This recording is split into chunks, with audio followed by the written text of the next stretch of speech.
Hey guys, welcome back. For those of you who don't know, all of my videos now have closed captioning, so you can just hit the little CC button below if you just want to watch this with subtitles. Today I'm going to be talking to you about the new Makeup Geek foiled lip glosses and foiled pigments. I did lip swatches of all of the foiled lip glosses for you, and I also did hand swatches of all of the pigments. So the new foiled lip glosses from Makeup Geek are supposed to be very comfortable to wear. They're supposed to last up to 6 hours, and they're supposed to have like a new gloss technology.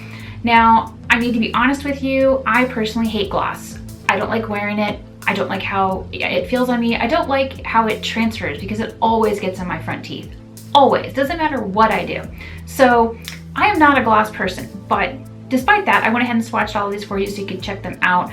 I do want to say that in comparison to when I last wore gloss, when I last really wore gloss, I wore like MAC lip gloss, which I feel like was much more sticky and tacky.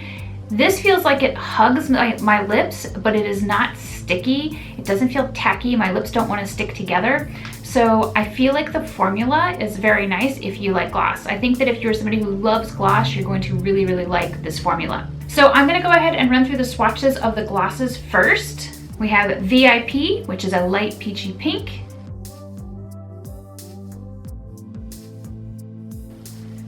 Set List, which is a rosy color with pink reflex. Vinyl, a taupe color with silver and like purple reflex. Headliner, which is a rich copper.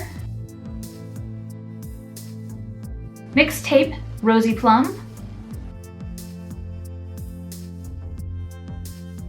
Drumroll, a purple with pink reflex.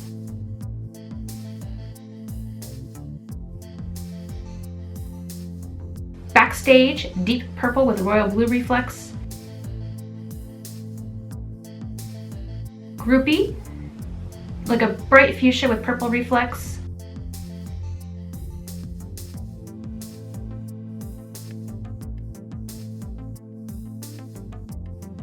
Replay, bright pinky coral.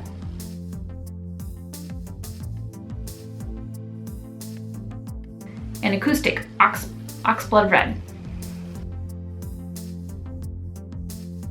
I really like the names for this collection because they're all related to music, so I think that's really cool. They're $15 per lip gloss, which I feel like puts them more at department store pricing than, you know, their eyeshadows, so they are a little bit higher than what I expected. The packaging is pretty amazing. I love the packaging. I feel like the packaging looks fantastic. It has like this glittery effect at the top that ombres into like a solid purple more towards the bottom. So they're really, really pretty to look at. I can't speak to if they can last up to 6 hours because when I put them on, they get on my teeth and then I take them off. So I felt like maybe the formula would last maybe 2 to 3 hours and then need a touch up because that's pretty much how gloss in general wears for me. So let's jump into the pigments. Telepathic, which reminds me of Kat Von D Thunderstruck. It's described as being like a light cream with strong peach reflex, but it reminds me of like a white gold type of color with like sort of pinky peach shift. Illusion, gold base or pink base with a gold shift. Abracadabra, icy mint with silver reflex. Atlantis, icy blue with silver reflex. Tin Man, silver gray with like a purple shift. Enchanted,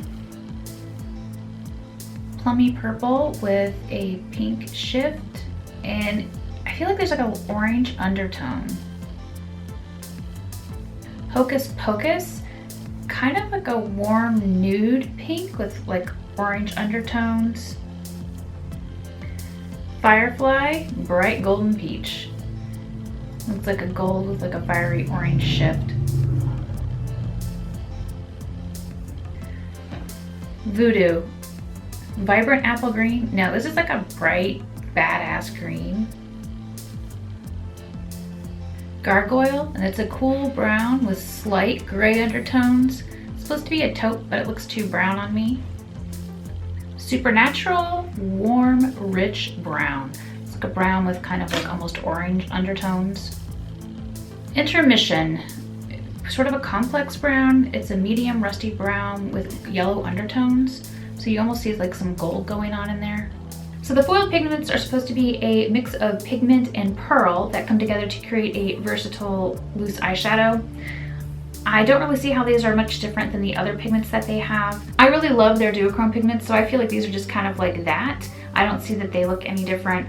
I personally like the packaging. I like that there's a sifter. I was a little disappointed that 3 of the colors are brown because I'm not a brown eyeshadow person. So I was just kind of like, oh, this is kind of boring. Because if you're gonna have, you know, complex pigments, why make it brown? Why not go for something fun?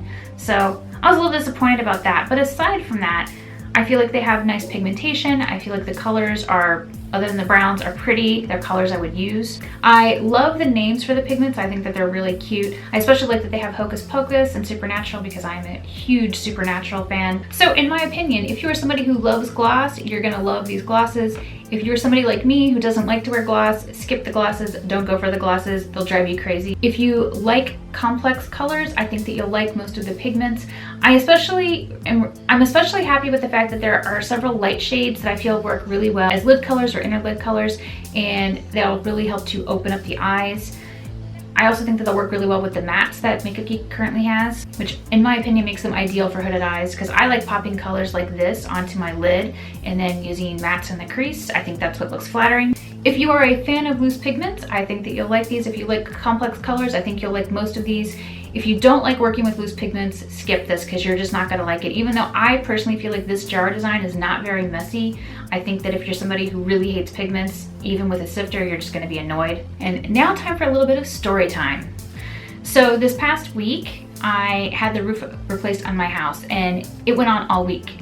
I didn't get good sleep all week. So I maybe got 4 hours a night of sleep that wasn't interrupted with banging and hammering and whatever. And in addition to that, I had a problem with my website, a major problem with my website, where I had to go through every single blog post and every single link on my site to hand code. And that took me literally from like Friday until Friday. So I had a rough week. I'm really glad to have this video finally done because I love Makeup Geek and I hated the fact that I really couldn't work on it during the week because I had to deal with my website issues and I had to deal with the stuff around my house. And like the previous week wasn't that great either because the previous week Phaedra had a seizure, which was awful and scary. So I just kind of wanted this week to be done and I wanted it to be the weekend so that things would be more relaxing and better. And today I finally got a good night's sleep. I got 7.5 hours of sleep and I feel so much better. I am not somebody who can run on 4 hours of sleep every night for a week. That just, it wears me down. I can't do it. Like, I don't know how people do that on a consistent basis because I can't handle it. It makes me a zombie. It makes me cranky. In other news, I'm still obsessed with Legion. I just watched the most recent episode and I have all of these questions and theories in my head and it's killing me and I hate having to wait for the new episodes. So in addition to that, I'm watching this BBC show, or it's a UK show with Dave called Misfits, which is actually really cute. And it's interesting because the guy that was Ramsay from Game of Thrones is in this show as a character named Simon. And so I hated the character in Game of Thrones, but now that he's in the show Misfits and he's much more likable, I'm like, oh, he's not so bad. And then I remind myself, no, he did horrible things. So it's kind of funny like how, you know, when you watch a show, it really shapes how you think about that actor. I know after I saw Jessica Jones, I could not look at David Tennant the same way at all. And he was my favorite doctor from Doctor Who. So anyway, what do you think of the new Makeup Geek foiled pigments and lip glosses? Please be sure to let me know in the comments below. If you liked this video and found it helpful, please give it a thumbs up and share. I love it when you share my videos. And if you haven't already, go ahead and click that subscribe button down below so you don't miss my next video. Thanks so much for watching.